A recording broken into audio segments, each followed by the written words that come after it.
poeira, nuvem de poeira.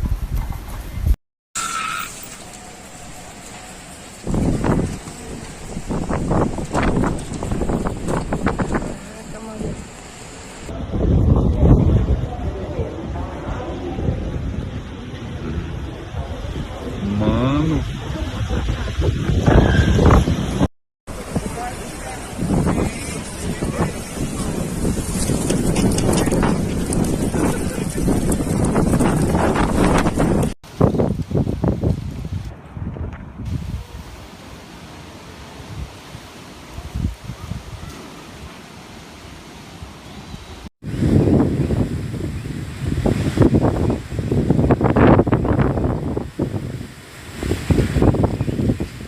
Olha como que tá o bagulho. Eita! Chuva louca! Só fumaça, Deus! Olha! O bagulho tá louco, hein? Tô celebrando o fim do mundo. Gente, o que é isso? Tá avançando uma poeirada e a veia varrendo o trem.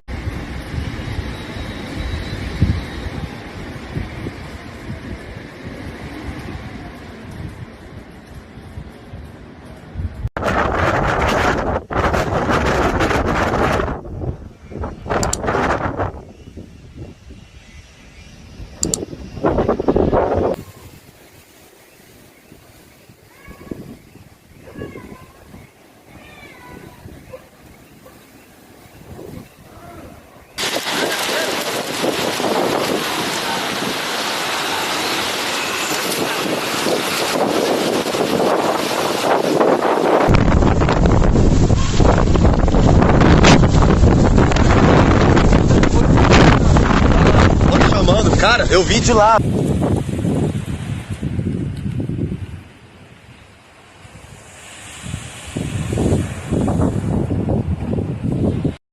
É umas 3 horas da tarde e a cidade tá assim.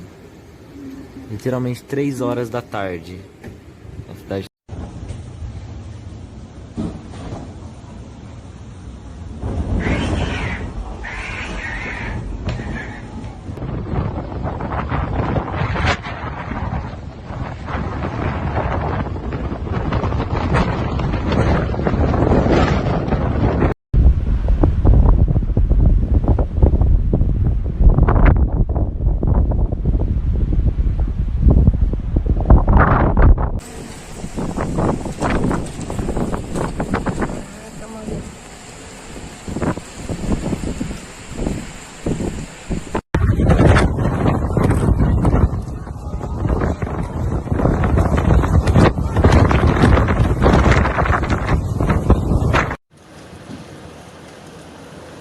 Impressionante, 2h30 da tarde, uma tempestade de areia escureceu aqui em Campo Grande. Eu nunca vi um negócio desse.